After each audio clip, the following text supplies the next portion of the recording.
Olá, amigas e amigos, recebam um abraço fraternal, acrescido de votos de muita paz. Um provérbio iraniano diz que a verdade é um espelho que caiu das mãos de Deus e se quebrou. Cada um recolhe o pedaço e diz que toda a verdade está naquele caco. De fato, diante de nossa estatura espiritual, essa é a compreensão que temos da verdade.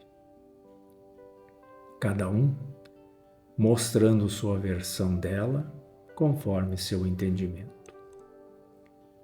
Em várias oportunidades, o vocábulo verdade aparece nas frases pronunciadas por Jesus. Quando Jesus foi levado a Pilatos, menciona que veio ao mundo para dar testemunho da verdade. Ocasião em que Pilatos pergunta: o que é a verdade? E em nome da caridade e do amor que Jesus tinha para com todos, não responde a Pilatos, pois sabia que o mesmo não estava apto ao entendimento naquele momento. Jesus foi e é a expressão mais pura da verdade.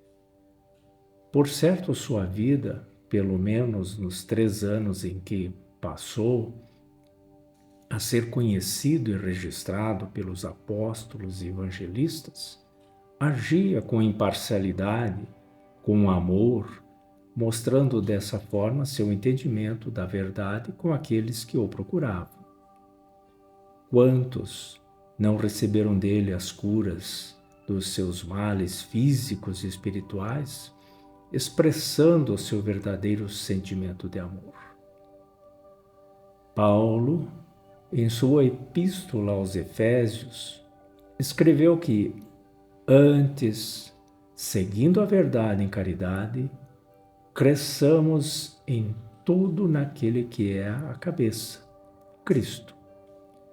Mostra-nos o apóstolo nesse versículo 4 do capítulo 15 que há um modelo e guia, conforme resposta à questão 625 de O Livro dos Espíritos.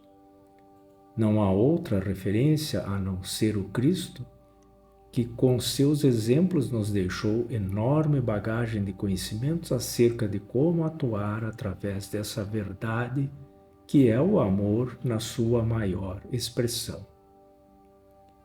Certa feita, Jesus também falou: eu sou o caminho, a verdade e a vida. Ninguém vai ao Pai senão por mim. Registrado por João no capítulo 14, versículo 6. Ou seja, colocando entre o caminho e a vida a verdade como um meio. Emmanuel, em sua obra Pão Nosso, no capítulo 146, nos convida a seguir a verdade, dizendo que ela participa igualmente da condição relativa e muitos pensadores caem no negativismo absoluto, convertendo o materialismo em local de extrema perturbação intelectual. Prossegue o venerando Emmanuel, dizendo: como interpretar a verdade, se ela parece tão esquiva aos métodos de apreciação comum? Dizendo-se superior, o cientista, em suas pesquisas, diz que o real não vai além do que os olhos registram, da mesma forma que o fanático, que só admite revelação divina no círculo dos dogmas que abraça. Seguindo esse raciocínio acerca da busca da compreensão da verdade discutida e pesquisada, o codificador fez uma pergunta com esse propósito aos imortais, que está na questão 145 de O Livro dos Espíritos. Vejamos o que responderam. Como se explica que tantos filósofos antigos e modernos, durante tão longo tempo, hajam discutido sobre a ciência psicológica e não tenham chegado ao conhecimento da verdade? Esses homens, responderam eles, eram os precursores da eterna doutrina espírita. Prepararam os caminhos. Eram homens e como tais, se enganaram, tomando suas próprias ideias pela luz. No entanto, mesmo os seus erros servem para realçar a verdade, mostrando o pró e o contra. Demais, entre esses erros se encontram grandes verdades que um estudo comparativo torna apreensíveis. Com essa resposta, notamos que tudo vem a seu tempo e nada é perdido, não é mesmo? Aos poucos vamos descortinando o véu e a verdade nos aparece. Voltando ao texto de Emmanuel, diz ele que Paulo nos oferece uma indicação proveitosa aos que desejam penetrar o domínio do mais alto conhecimento.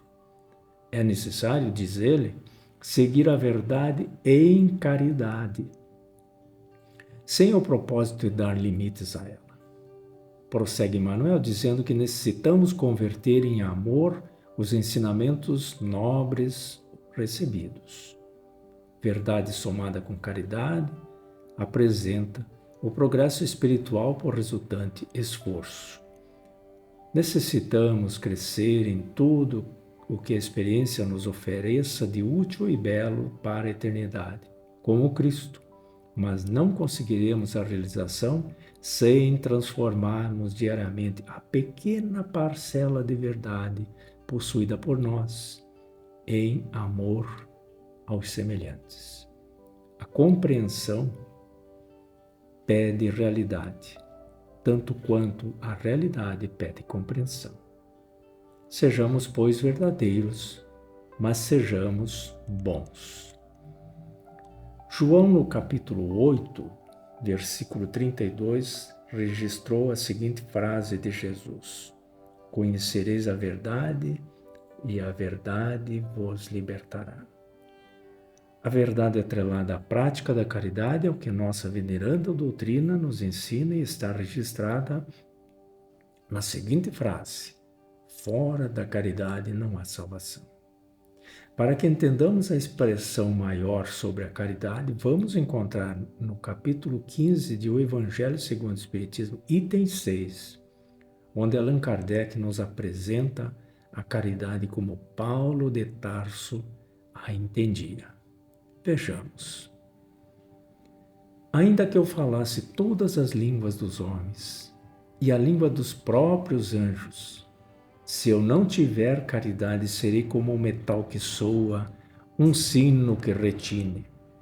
Ainda quando tivesse o dom de profecia, que penetrasse todos os mistérios e tivesse perfeita ciência de todas as coisas, ainda quando tivesse toda a fé possível, até o ponto de transportar montanhas, se não tiver caridade, nada sou. E quando houvesse distribuído os meus bens para alimentar os pobres e houvesse entregado o meu corpo para ser queimado, se não tivesse caridade, tudo isso de nada me serviria. A caridade é paciente, é branda e benfazeja. A caridade não é invejosa, não é temerária, nem precipitada, não se enche de orgulho. Não é desdenhosa, não cuida dos seus interesses, não se agasta, nem se azeda com coisa alguma, não suspeita mal. Não se rejubila com a injustiça, mas se rejubila com a verdade. Tudo suporta, tudo crê, tudo espera, tudo sofre. Agora, entre estas três virtudes, a fé, a esperança e a caridade, permanecer. Mas, dentre elas, a mais excelente é a caridade. Depois de lermos e refletirmos essas frases atribuídas a Paulo, registradas na sua primeira epístola aos Coríntios, no capítulo 13, versículos de 1 a 7 e o 13º, vemos que ele coloca a caridade acima da própria fé. A caridade, como sabemos, não pode ser praticada por qualquer pessoa. Nessas frases, Paulo define a verdadeira caridade. Não fica restrita somente à beneficência, mas à soma de todas essas ações que ele coloca com muita propriedade. Cristo, conforme os registros dos evangelistas, não somente incentivava a prática da caridade, era a expressão pura do amor. Suas atitudes para com todos que o procuravam eram revestidas de sentimentos tão nobres que fogem ao nosso entendimento de agora. Paz e luz a todos e até uma próxima oportunidade.